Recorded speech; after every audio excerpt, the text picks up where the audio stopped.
Hello friends. आज मैं insurance क्यों लेने का उसके कुछ रीज़न है वो मैं आपको बता रहा हूँ। तो पहला है, ये आपको एक सलामती की भावना देता है, परिवार को सेफ्टी का एहसास कराता है। आपको और परिवार को अगर मालूम है कि इतना मेरा इंश्योरेंस है, सफिशेंट है, सारी चीज़ समझी हुई है, तो कभी भी किसी चीज़ का आपको डर नहीं लगेगा, क्योंकि आपको मालूम है अगर कुछ अनहोनी होती है तो हमारे पास इंश्योरेंस है। दूसरी बात है, इसका जो प्रीमियम होता है, 4 मोड में प्रीमियम होता है। मंथली होता है जो बैंक से कटता है, quarterly mode, half yearly mode, yearly mode.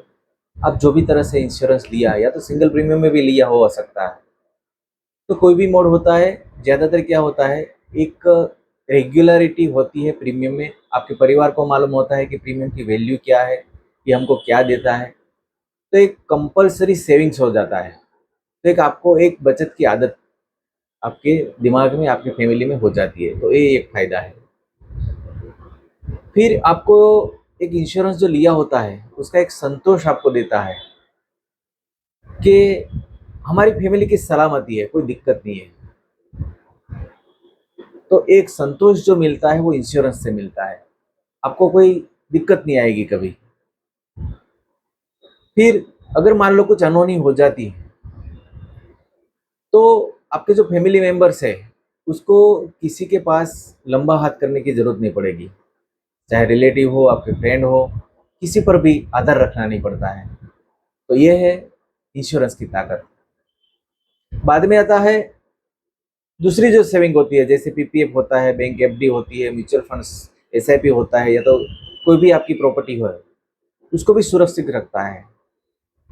क्यों सुरक्षित रखता है? अगर कुछ होता है तो आपको इंश्योरेंस से ही इतना पैसा मिल जाएगा कि आपके जो दूसरे सेविंग्स है उसको कोई दिक्कत नहीं आएगी, वो चलती रहेगी। तो ये भी एक फायदा है इंश्योरेंस का।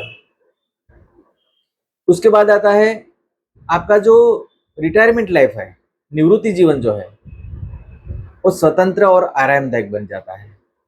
क्योंकि आपको मालूम है कि आपने कुछ ऐसा प्लानिंग किया है कि अगर कुछ होता है तो परिवार को फायदा है, अगर कुछ नहीं होता है तो मैं जिंदा रहूंगा, मेरे रिटायरमेंट में पैसा आएंगे।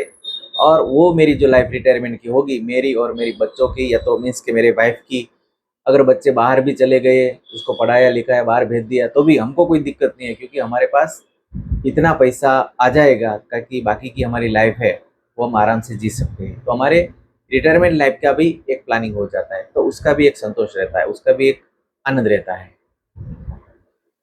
बाद में आता है कि ये जो इंश्योरेंस है उससे आप एस्टेट प्लानिंग भी कर सकते हैं, गोल प्लानिंग भी कर सकते हैं। किसी को मान लो घर लेना हो, किसी को टूर पे जाना हो, किसी को बच्चों को पढ़ाई करनी हो, बच्चों की शादी करनी हो, रिटायरमेंट प्लानिंग करना हो, तो मतलब आपको कोई भी किसी भी प्रकार की मिल्कत बनानी है तो भी आप इंश्योरेंस से बना सकते हैं। अगर है तो भी बनेगा, अगर नहीं है तो भी बनने वाला है। क्योंकि जो भी पैसा आएगा उससे आपके फैमिली को आप बता सकते हैं कि उसका पैसा का आपके सपनों का पूरा करने में क्या रोल रहेगा। फिर जो दूसरे सेविंग जो होते हैं उसमें क्या होता है, थोड़ा ब्याज लेने के लिए ज़्यादा आपको इन्वेस्ट करना पड़ेगा, लेकिन इसमें एक प्रीमियम भरोगे तो आपको लाखों रुपया का बीमा मिल जाएगा। तो एक थोड़े इन्वेस्टमेंट से ही आपका जो पूरा फैमिली है वो सुरक्षित हो जाता है। तो कहने का मतलब ये इंश्योरेंस ऐसा है कि आपको पूरी तरह से फायदेमंद रहेगा। और मेन लास्टली वो है कि कोई अनहोनी होती है तो जो अमाउंट मिलती है उससे आपके परिवार को इतनी खातरी मिलती है, इतना संतोष मिलता है कि नहीं, ये मेरे साथ है। लास्ट में इतना ही बोलूँगा कि जो जीवन बीमा है वो आपके परिवार को आर्थिक सुरक्षा देने के लिए एक श्रेष्ठ सिस्टम है। तो प्लीज़ पहले इंश्योरेंस कीजिए, बाद में ही सारे इन्वेस्टमेंट कीजिए। ये मेरी आज की सलाह है। बाकी हर एक दूसरे टॉपिक के लिए हम मिलते रहेंगे। Okay, thank you.